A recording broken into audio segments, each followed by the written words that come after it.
નમસ્તે બાળ મિત્રો, આજે આપણે ધોરણ 8 વિષય સંસ્કૃતમાં ચિત્રપદાની 1 જોઈશું.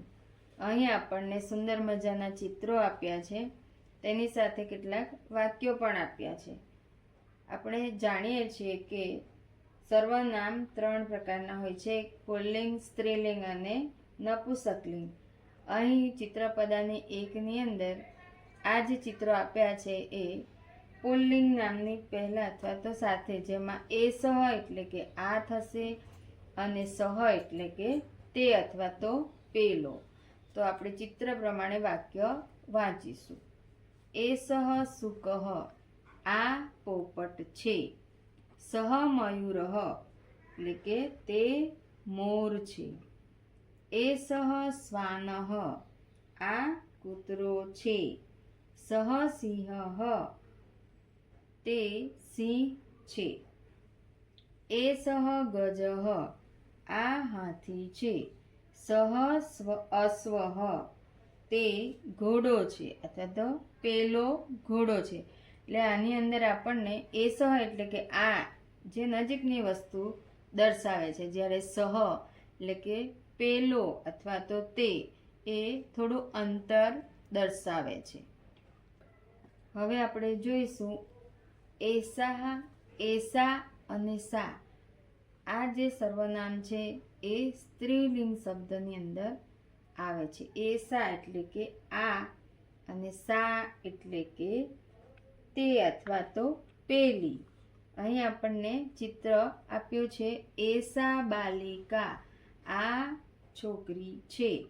સા પ્રતિમા, પેલી પ્રતિમા એટલે કે મૂર્તિ છે.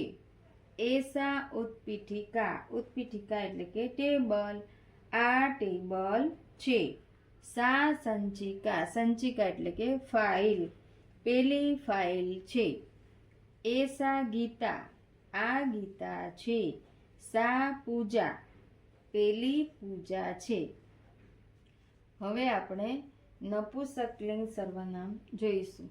એતત એટલે કે આ અને તત એટલે કે તે અથવા તો પેલું. તો વાક્ય જોઈશું. એતત વાતાયનમ, વાતાયનમ એટલે શું?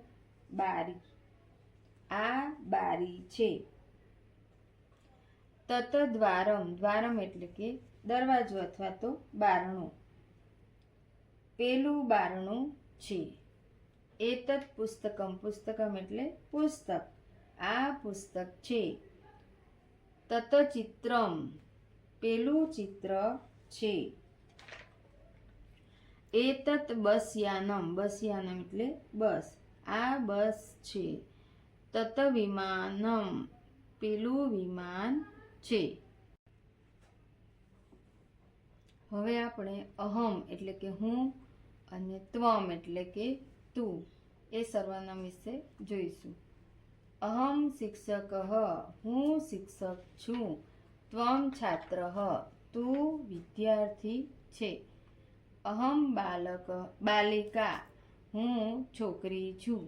ત્વમ બાલકઃ, તું છોકરો છે. અહમ યુવકઃ, હું યુવક છું. ત્વમ યુવતી, તું યુવતી છે. તો વિદ્યાર્થી મિત્રો, આપણે અહીં ચિત્રપદાની 1 ના સર્વનામ વિશે જોયું અને એના વાક્યો પણ ભાષાંતર એટલે કે અનુવાદ પણ જોયો. તો આશા રાખું છું આપ સૌને આ વિડીયો જરૂરથી ગમ્યો હશે. તો લાઈક, શેર અને સબસ્ક્રાઈબ કરવાનું ભૂલશો નહીં. આભાર.